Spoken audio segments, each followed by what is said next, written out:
Welcome to Accelerate My Practice. So glad you could join me here today. Today I want to talk about hygiene reactivation. I've been getting questions about how do I get people back into the hygiene schedule who have maybe become past due, overdue, haven't seen them in 6 months, 12 months, a year, whatever. I guess 12 months and a year are the same thing. Depends on what world you live in. Nonetheless, how do you get them back in? What conversation can we have in order to accomplish this goal? So first and foremost, I want to contemplate, do we have anything in the health history that's of interest to us that would be helpful? Meaning, does this person have a family history of heart disease, of stroke, Alzheimer's, some of those conditions that when we're calling somebody, we can reference this family history issue? So what I would do in that case is, before I call somebody, I would look in their health history form and see if there's anything there that would be useful. You know, great one, diabetes as an example.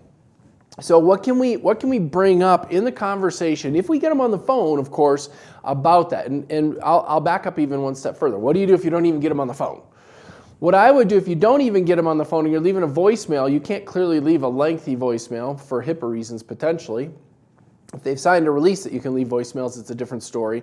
But if they haven't, I would just say, hey, this is Darren from Dr. Darren's office calling you.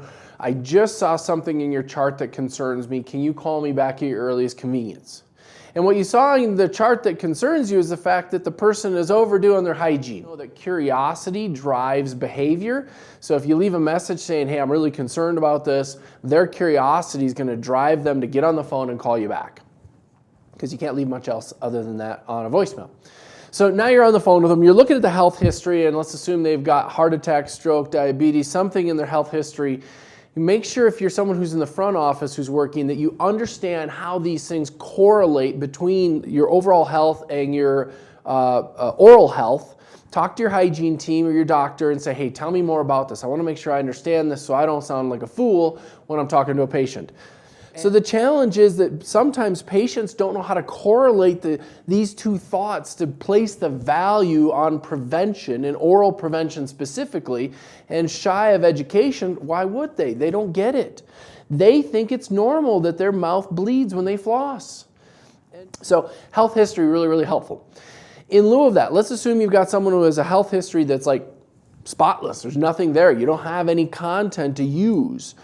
What I would go with then is a script, if you will, that we have written, we can get to you, about 3 things that people who would potentially experience who are overdue with hygiene, past due, who might have periodontal disease. And these are 3 simple things that apply to just about anybody. First one, people who are typically past due on their hygiene struggle with bad breath. I have no idea if you have bad breath because I'm on the phone with you.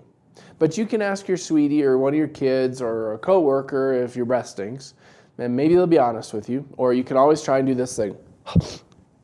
Bad breath is a very common thing for people who are past due for hygiene and are in the beginning stages of periodontal disease. Again, have no idea if you have it. Ask someone around you who will be honest with you and tell you the truth.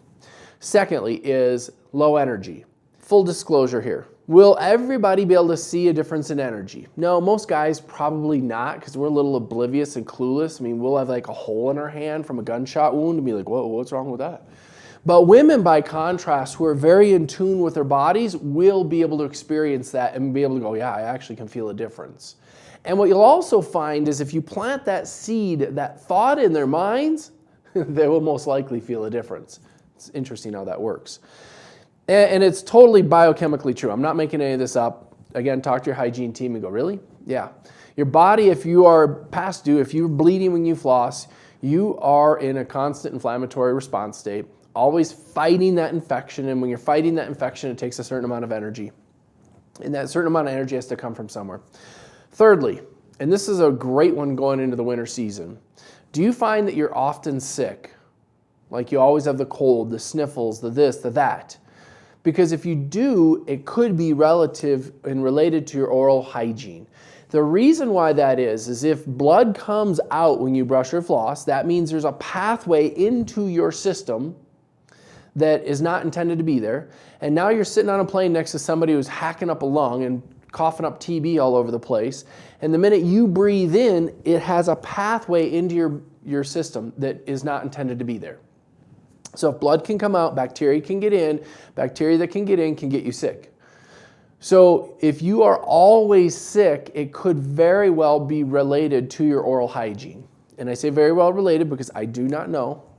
Correlation does not mean causation. We can't say that definitively for every person. Are there some? Absolutely, no doubt. There's a reason why if you're going in for a heart surgery, they ask you, are you current on your oral hygiene? They will actually force you to go in and get a cleaning before you go in for like a bypass surgery. Same reasons. They don't want all the bacteria from your mouth getting in and causing issues that could infect or destroy what they're doing in terms of your heart surgery. So they're very important things. Now, here's the final kicker to say to the patient. If you want to know if you have periodontal disease or if you have a problem, it's real simple. There's an at-home test I can give you. Piece of cake. You don't even have to come here to get it. All you need to do is go find the floss that your kids are using to tie stuff up with, because it's not being used in your bathroom, and take a piece of floss and floss your whole mouth.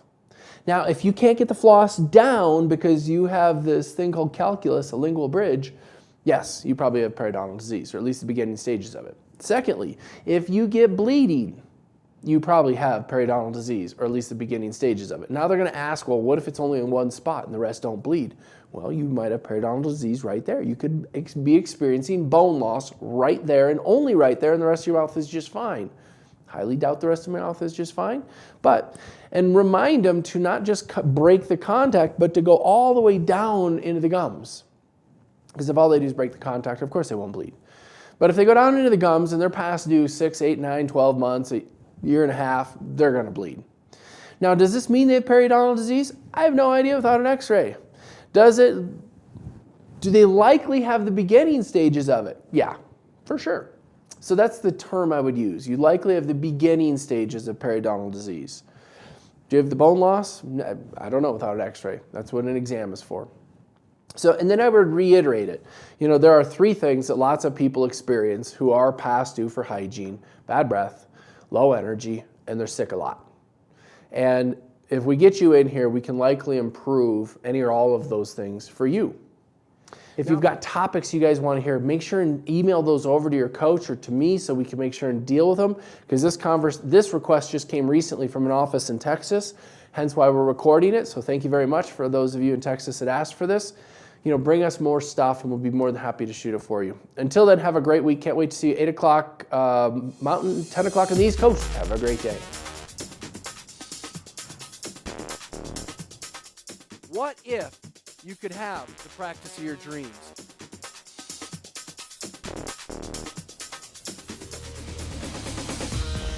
What's holding you back?